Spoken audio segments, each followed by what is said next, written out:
नमस्कार, news India देख रहे हैं आप और आपके साथ मैं हूं अंशिका पाठक। बुलेटिन की शुरुआत करेंगे बड़ी खबर के साथ।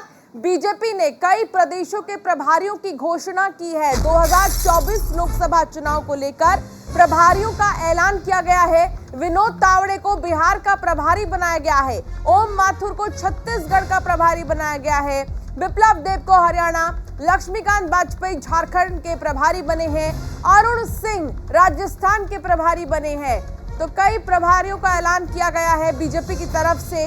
2024 के चुनाव को देखते हुए एक्शन में भारतीय जनता पार्टी और तमाम जो प्रभारी हैं उनका ऐलान किया गया है।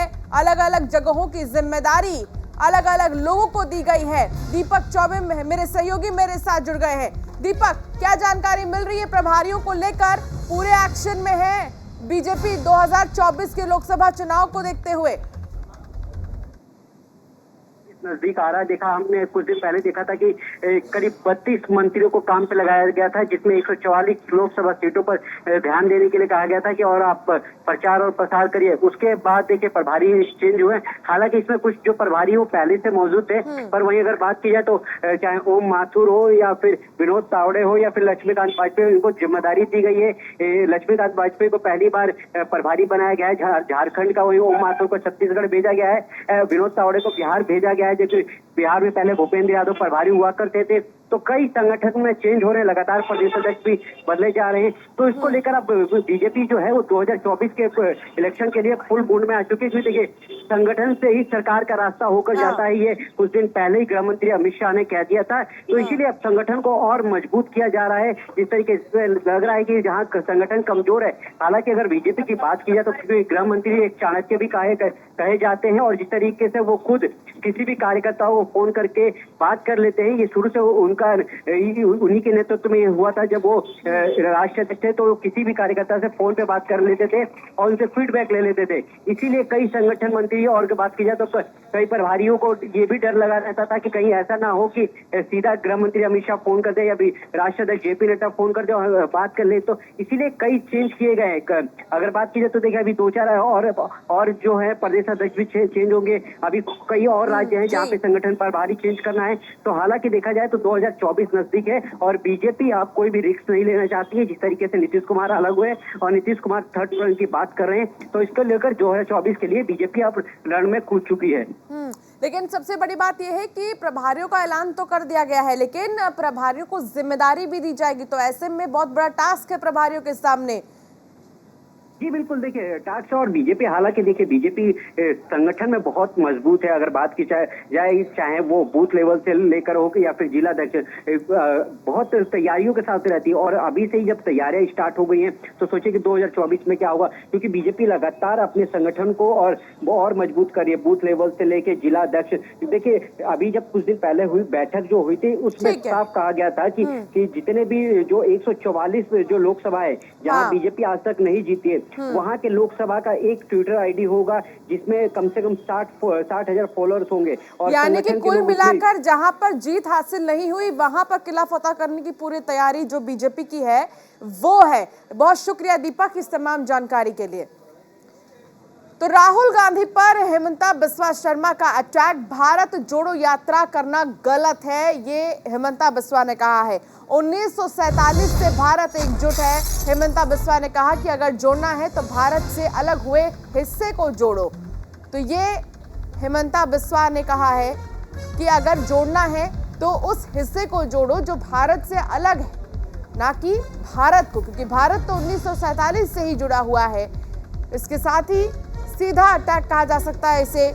राहुल गांधी पर हेमंता बिस्वा शर्मा का सीधा अटैक, जहां उन्होंने कहा कि भारत जोड़ो यात्रा करना गलत है।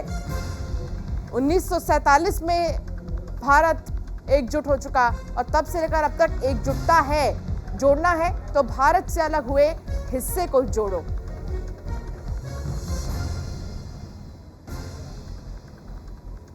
हेमंता बिस्वा शर्मा का यह बयान आया है।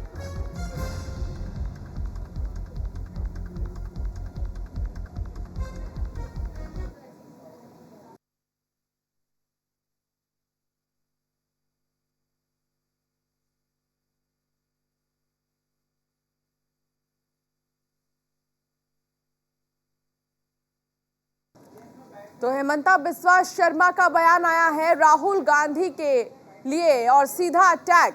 उन्होंने कहा कि जोड़ना है तो भारत से अलग हुए हिस्से को जोड़ो। भारत तो 1947 से एकजुट है, एकजुटता भारत में है, बहुत पहले से है, लेकिन जो हिस्सा अलग हुआ है भारत से उसको जोड़ने में एकजुटता दिखाएं राहुल गांधी। तो हेमंता बिस्वा का ये बयान कई मायने में खास है क्योंकि कांग्रेस का भारत जोड़ो जो अभियान है वो चल रहा है, यात्रा राहुल गांधी कर रहे हैं, भारत जोड़ो यात्रा निकाला जा रहा है, लेकिन इन तमाम यात्राओं के बीच अब हेमंता बिस्वा का भी बयान आया है। तो यूपी के महोबा में डिप्टी सीएम केशव प्रसाद मौर्य ने कांग्रेस पर तंज कसा है। उन्होंने कांग्रेस के भारत जोड़ो अभियान को बुरी तरह से फेल बताते हुए कहा कि बड़े बड़े दिग्गजों ने कांग्रेस छोड़ दी है।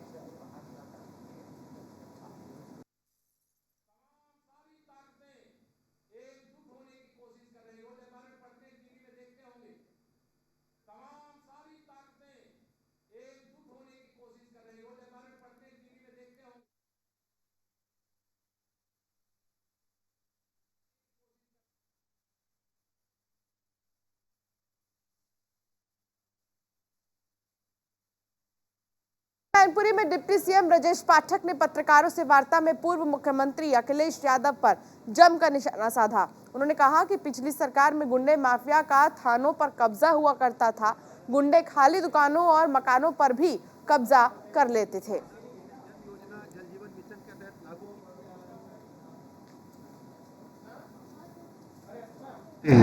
कि कुछ ऐसे लोग हैं जो डिरेल्ड हो चुके हैं, जैसे समाजवादी पार्टी के मुखिया अखिलेश यादव जी लगातार अपराधियों को पुष्टित पल्लवित करना। आप देखे होंगे जब जब सपा सत्ता में रही है, गुंडे बदमाश माफिया लफंगे लुच्चे थानों पर कब्जा करके बैठे थे।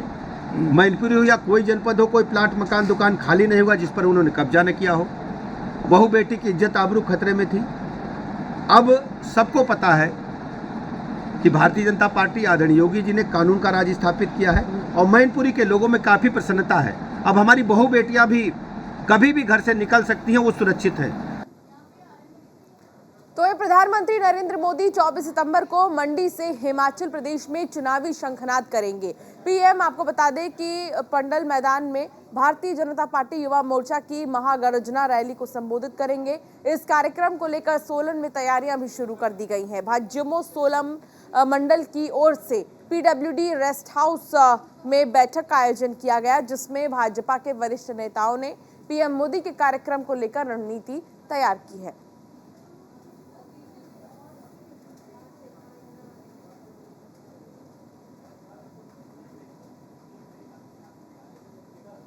तो वहीं सीएम योगी वाराणसी दौरे पर हैं और दौरे के दूसरे दिन उन्होंने रुद्राक्ष इंटरनेशनल कन्वेंशन सेंटर में मोदी @20 किताब का विमोचन किया है।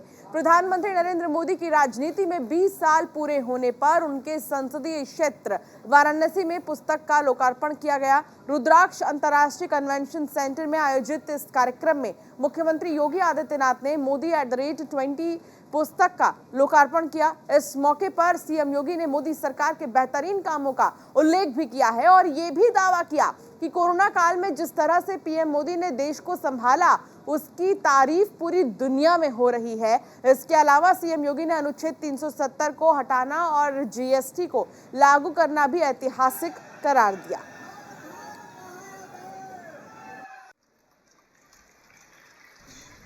आदरणीय श्री नरेंद्र मोदी जी के 20 वर्ष के उस सार्वजनिक कार्यप्रणाली पर आधारित इस पुस्तक को विमोचन करने जो समाज के अलग अलग तबके से जुड़े हुए विभूतियों ने अपने अनुभव के आधार पर देश और दुनिया के सामने प्रस्तुत किया है। मोदी @20 जो 20 वर्षों का मुख्यमंत्री के रूप में और देश के प्रधानमंत्री के रूप में आदरणीय नरेंद्र मोदी जी के कार्य पद्धति पर आधारित इस पुस्तक के हिंदी संस्करण का विमोचन का एक कार्यक्रम बाबा विश्वनाथ के इस पावन धाम काशी में, और जिसे हम कह सके कि आदरणीय नरेंद्र मोदी जी की ही काशी में आज संपन्न हो रहा है। मैं इसके लिए काशी वासियों को हृदय से बधाई देता हूँ। तो राष्ट्रीय स्वयं सेवक संघ के अखिल भारतीय प्रचार प्रमुख सुनील आंबेकर ने कहा कि संघ की गतिविधियां या बैठक अपने निर्धारित कार्यक्रम के अनुसार होती हैं। अपने मुद्दों को लेकर 3 दिन अखिल भारतीय समन्वय बैठक में चिंतन और मनन किया जाएगा। राष्ट्रीय स्वयं सेवक के देश भर के 36 संगठन इस बैठक में शामिल होंगे। बैठक में पर्यावरण मुद्दे से लेकर राष्ट्र पुनः निर्माण पर चर्चा होगी।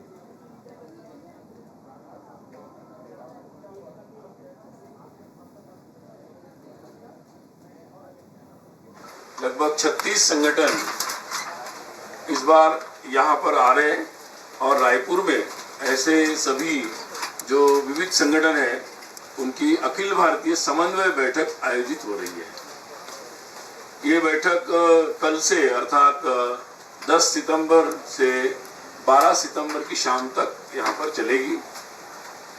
सभी संगठन के जो प्रमुख पदाधिकारी हैं, जिसमें उनके अध्यक्ष, महामंत्री, संगठन मंत्री और कुछ अन्य प्रमुख कार्यकर्ता ये सहभागी हो रहे हैं।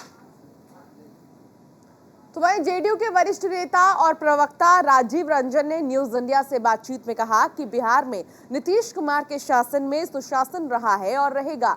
ऐसे ही मुद्दों पर हमारे सहयोगी संजीव राय ने राजीव रंजन से खास बातचीत की। सुनिए उनका क्या कुछ कहना था। कई बार कहा है कि इस देश में भारतीय जनता पार्टी का पतन आवश्यक है, और इस सवाल पर देश के तमाम राजनीतिक दल समय आने दीजिए, आप सब मिलकर लड़ेंगे और फिर भारतीय जनता पार्टी को 2024 में दुनिया की कोई शक्ति नहीं बचा। इस बार प्रधानमंत्री के चेहरे उन्होंने बार बार मना किया है। पार्टी ने आधिकारिक तौर पर अपने राजनीतिक प्रस्ताव के जरिए इस बात को स्पष्ट किया है, इसलिए इस सवाल पर बार बार चर्चा का कोई औचित्य नहीं। हमारे साथ राजीव जी, और उन्होंने साफ कहा कि जिस तरह से जो बयानबाजी का दौर है या भाजपा जिस तरह से कह रही है, कानून का राज नीतीश कुमार की सरकार में रहा है और रहेगा, और खासकर जिस तरह से गोलबंद किया जा रहा है, विपक्ष एकजुटता दिखाने की जो एक कोशिश है, प्रयास है, इसमें कई बड़े स्तर के जो नेता हैं वो साथ आ चुके हैं और नीतीश कुमार आने वाले समय फिर से एक बार दिल्ली जाएंगे। आज तेजस्वी यादव भी दिल्ली जा रहे हैं। तो ऐसे में अब देखना होगा कि ये गठजोड़ कितना मजबूत हो पाता है आने वाले समय में। सहयोगी के साथ संजीव राय, न्यूज इंडिया, पटना। तो बठिंडा के मॉडल टाउन में हिमाचल प्रदेश से आए अनार के डिब्बे से 500 और 200 रुपए के नोटों का स्क्रैप मिला है। थाना सिविल लाइन पुलिस ने स्क्रैप को अपने कब्जे में लेकर मामले की जांच शुरू कर दी है। आशंका ये जताई जा रही है कि ये जाली नोटों का स्क्रैप हो सकता है, क्योंकि हिमाचल प्रदेश में नोटों की कोई प्रेस नहीं है। आज सुबह बठिंडा में एक अजीब वाकया देखने को मिला। जी हाँ, रेहड़ी पर फल फूल बेचने वाला एक व्यक्ति जब फ्रूट मंडी से एक अनार की पेटी लेके आया और जैसे ही उसने उस पेटी को खोला तो वो एकदम से दंग रह गया। जी हाँ, जैसे ही उसने उसमें से अनार निकाले तो उसमें से 100, 200 और 500 रुपए के नोटों की कटिंग निकलना शुरू हो गई। जब उसने देखा कि इसमें सारे नोटों की कटिंग निकल रही है और उसने और नोटों से जब मैच किया तो वो कटिंग ओरिजिनल नोटों से मैच हो रही थी। हालांकि जब उससे बात की तो उसने बताया कि हमने फ्रूट मंडी से ये अनार का डब्बा लिया था और जब इसको खोला तो इसमें नोटों की कटिंग निकली। जब डब्बे को देखा तो उस पर हिमाचल प्रदेश अनार लिखा हुआ था। लेकिन अगर हम बात करें तो हिमाचल प्रदेश में नोटों की छपाई की मशीन नहीं है, तो कहीं ना कहीं गुंजाइश ये रह जाती है कि हो सकता है कि हिमाचल प्रदेश या कहीं और पे इस तरह के नकली नोटों की छपाई की जा रही हो, जिसकी कटिंग इस अनार की पेटी में डाल के ठिकाने लगाने की कोशिश की गई हो। जब इसकी जानकारी बठिंडा पुलिस को दी गई तो एएसआई इकबाल सिंह ने आके उस पेटी को अपने कब्जे में ले लिया और जांच पड़ताल शुरू कर दी। कैमरामैन शैलेंद्र के साथ मैं सतेंद्र कुमार, न्यूज इंडिया, बठिंडा। आगे बढ़ेंगे और बात करेंगे दिल्ली की, जहां दिल्ली स्थित आजाद मार्केट की अगर बात करें तो आजाद मार्केट में एक 4 मंजिला इमारत सुबह 8 बजे ध्वस्त हो गई। इस इमारत को बनाए अभी महज 4 महीने ही हुए थे, हालांकि जब ये इमारत बनाई जा रही थी उस वक्त इसकी शिकायत की गई थी, लेकिन अधिकारियों ने इस शिकायत को अनसुना कर दिया और ये हादसा आज हो ही गया। हमारे सहयोगी गौरव मिश्रा ने उस शिकायतकर्ता से बात की और मौके पर राहत और बचाव कार्य का भी जायजा लिया। तस्वीर भी देखिए और ये रिपोर्ट भी। राजधानी दिल्ली के आज़ाद मार्केट में तकरीबन सुबह 8 बजे ये एक 4 मंजिला इमारत जो थी वो यहाँ पर ध्वस्त हो गई। हालांकि ये निर्माणाधीन इमारत थी और इसके काम को तकरीबन 3 से 4 महीने से लगातार ये जो है वो यहाँ पर निर्माण कार्य किया जा रहा था। आप देख सकते हैं जो मलबा यहाँ से हटाया जा रहा है, जो निकाला जा रहा है, वो बहुत ताज़ा मलबा है, यानी कि जो ये बिल्डिंग का निर्माण कार्य है वो हाल ही में इसको किया गया था। अब इसके ध्वस्त हो जाने के बाद से कई तरीके के सवाल जो है वो भी खड़े हो रहे हैं। हालांकि जब सुबह पूरा मामला हुआ उसके बाद इसमें कुछ लोगों के दबे होने की आशंका जताई जा रही थी, लेकिन चूंकि अब तकरीबन 4 घंटे से ऊपर का वक्त हो चुका है पूरे ऑपरेशन को, यहाँ पर रेस्क्यू ऑपरेशन को चलते हुए लगातार आप देख सकते हैं जो रेस्क्यू ऑपरेशन है डीआरएफ की तरफ से वो यहाँ पर चलाया जा रहा है और गाड़ियाँ जो हैं वो रेस्क्यू करने के लिए लगातार जो है वो यहाँ पर पहुँच रही हैं। डंपर देखिए है, क्योंकि बहुत ही सकरी गलियाँ हैं और इन सकरी गलियों में इस छोटे डंपर का इस्तेमाल करके जो मलबा है उसको यहाँ से निकाला जा रहा है। इस कंपनी की अगर मैं बात करूँ तो यहाँ पर तकरीबन जो मजदूर थे सुबह बताया जा रहा था जब वो यहाँ पर अंदर फंसे हुए थे, तकरीबन 4 से 5 लोगों के फंसे होने की आशंका थी, लेकिन सभी को फिलहाल रेस्क्यू किया गया और अभी भी आप देखिए राहत और बचाव कार्य जो है यहाँ पे अभी भी लगातार चल रहा है, लेकिन किसी के हताहत होने की कोई खबर नहीं है। मौके पे बात करूँ, ये गलियाँ जितनी सक्रिय हैं आप देख सकते हैं, इन गलियों से लगातार रेस्क्यू करना वो बड़ा मुश्किल है, लेकिन जो कि जब ये पूरी घटना हुई उस पूरी घटना के बाद से यहाँ पर मौके पर सीआरपीएफ की जो टुकड़ी है वो तैनात की गई है, एनडीआरएफ के लोग हैं, सिविल डिफेंस के लोग हैं, ये सभी लोग जो है वो यहाँ पर पहुँचे हुए हैं। और मैं फिर आपको बता रहा हूँ कि ये देखिए सामने से जो गली है वो बहुत ही छोटी गली है और इस पूरे गली से रेस्क्यू करना एक बहुत बड़ा चैलेंज था, इसीलिए जो छोटे वाहन हैं जो डंपर है उनका इस्तेमाल यहाँ पर करके उनको जो मलबा है उसको बाहर निकाला जा रहा है और इस गाड़ी में रखकर यहाँ से ले जाया जा रहा है। हालांकि इस पूरे ऑपरेशन की अगर बात करें सुबह 8 बजे का ये पूरा मामला था और अभी फ़िलहाल जो भी घायल थे इसमें उनको हॉस्पिटलाइज कर दिया गया है। 3 से 4 लोगों के दबे होने की बात इसमें आ रही थी, उनको भी पूरी तरीके से सुरक्षित यहाँ से निकाल लिया गया है। लेकिन बड़ा सवाल यही है कि राजधानी दिल्ली में जब भी इस सघन आबादी वाले क्षेत्रों में इस तरीके की बड़ी इमारतें बनती हैं तो वो एनओसी क्यों फॉलो नहीं करती हैं, ये एक बहुत बड़ा सवाल है। कैमरा मनीष के साथ गौरव मिश्रा, न्यूज़ इंडिया, दिल्ली। आज़ाद मार्केट में जो बिल्डिंग गिराई गई उस बिल्डिंग के पीछे की सच्चाई क्या है, हमारे साथ एक प्रत्यक्षदर्शी हैं और ये लगातार कंप्लेंट लगा रहे थे इस बिल्डिंग को लेकर के। ये बताइए क्या शिकायत थी इस बिल्डिंग को लेकर के? जब मुझे कुछ इस मोहल्ले से पता चला था कि अवैध रूप से एक बिल्डिंग को बनाया जा रहा है, जो कि मैं लगातार प्रशासन को कंप्लेंट लगा रहा था, एक अवैध रूप से जो एनजीओ से कंप्लेंट लगा रहा था, लेकिन इसमें कोई जज साहब ने, अतुल कुमार जी ने कोई सुनवाई नहीं की। कब आपने कंप्लेंट की थी इसको लेकर के? जी, ये देखिए ये जो कंप्लेंट लगातार की जा रही थी 2/9/2022 को इन्होंने अपने तरफ से ये माननीय उच्चायुक्त महोदय दिल्ली सरकार को कंप्लेंट किया था, उसके बाद भी इस पर कोई कार्रवाई नहीं हुई थी। और ये बिल्डिंग जब बन रही थी यहाँ पे जब आप आते थे तो क्या अधिकारियों से कोई बातचीत होती थी? अधिकारियों से मिला, लेकिन अधिकारियों ने कोई किसी तरह की कोई सुनवाई नहीं की। नहीं की, 2 महीने से अधिकारियों ने कोई सुनवाई नहीं की। जो आज ये देखने को हादसा मिला इसमें पता चला है मुझे सुबह के इसमें कुछ लोग भी दब रहे हैं, जो खुद मैं मौजूद साइड पर आया हूँ। आपका नाम क्या है? राम कुमार। राम कुमार जी, आप कह रहे हैं कि आपने कंप्लेंट की थी, बहुत पुराना मामला है, इस पे एक्शन क्यों नहीं लिया गया? क्या लगता है एक्शन क्यों नहीं लिया गया? इस पे आपको लगता क्या है जी? एक्शन क्यों नहीं लिया गया? एक्शन ये तो प्रशासन ने एक्शन क्यों नहीं लिया ये तो पता नहीं, तो बराबर चल रहा था। हाँ। बिल्कुल, तो ये राम कुमार हैं जिन्होंने कंप्लेंट की कॉपी दिखाई यहाँ पे और इनका ये कहना था कि ये जो बिल्डिंग थी ये लगातार जो बन रही थी और उसको लेके कंप्लेंट कर रहे थे, लेकिन इनकी सुनवाई नहीं की गई और आज एक बड़ा हादसा यहाँ पे हो गया। कैमरामैन मनीष के साथ गौरव मिश्रा, न्यूज़ इंडिया, दिल्ली। तो दिल्ली के doctor Karni Singh shooting range में गन शूटिंग विश्व चैंपियनशिप के ट्रायल में हरियाणा के रोहतक की बेटी पायल का चयन हुआ है।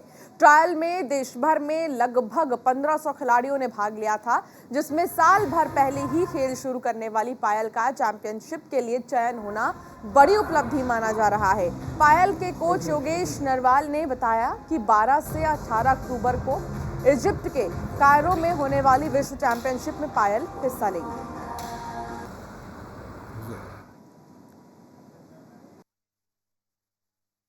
हाल ही में मेरा चयन इजिप्ट कायरो में होने वाली वर्ल्ड चैम्पियनशिप में हुआ है और मुझे ये जानकर बहुत खुशी हो रही है। इससे पहले मैंने एक नेशनल खेला था इसी इवेंट में 25 मीटर स्पोर्ट्स पिस्टल में, जिसमें मेरा ब्रॉन्ज मेडल रहा था 64th नेशनल में। उसके बाद भोपाल में होने वाली KSS कुमार सुरेंद्र सिंह चैम्पियनशिप में मेरा सिल्वर मेडल था और हाल ही में मेरा चयन खेलो इंडिया स्कीम में भी हो चुका है और अब मैं 12 से 28 अक्टूबर तक इजिप्ट में भारत को रिप्रेजेंट करने जाऊंगी वर्ल्ड चैम्पियनशिप। अभी पायल एक लड़की है हमारे पास यहाँ पे, जो लगभग साल भर पहले हमारे पास guns and guts shooting academy में आई थी और वो काफ़ी पंचुअल रहते हुए उसने काफ़ी कड़ा परिश्रम किया है यहाँ पर, जिसकी बदौलत उसको अभी वर्ल्ड चैम्पियनशिप कायरो इजिप्ट में, जो कि नेक्स्ट मंथ में होने वाली है 12 से 28 अक्टूबर 2022 तक, उसमें उसका सिलेक्शन हुआ है 3 इवेंट्स में, standard pistol individual, standard pistol mix event और रैपिड फायर के अंदर। तो बड़ा ही गर्व महसूस हो रहा है कि यहाँ के बच्चे इंटरनेशनल लेवल पर भारत का नाम रोशन करने के लिए तैयार हो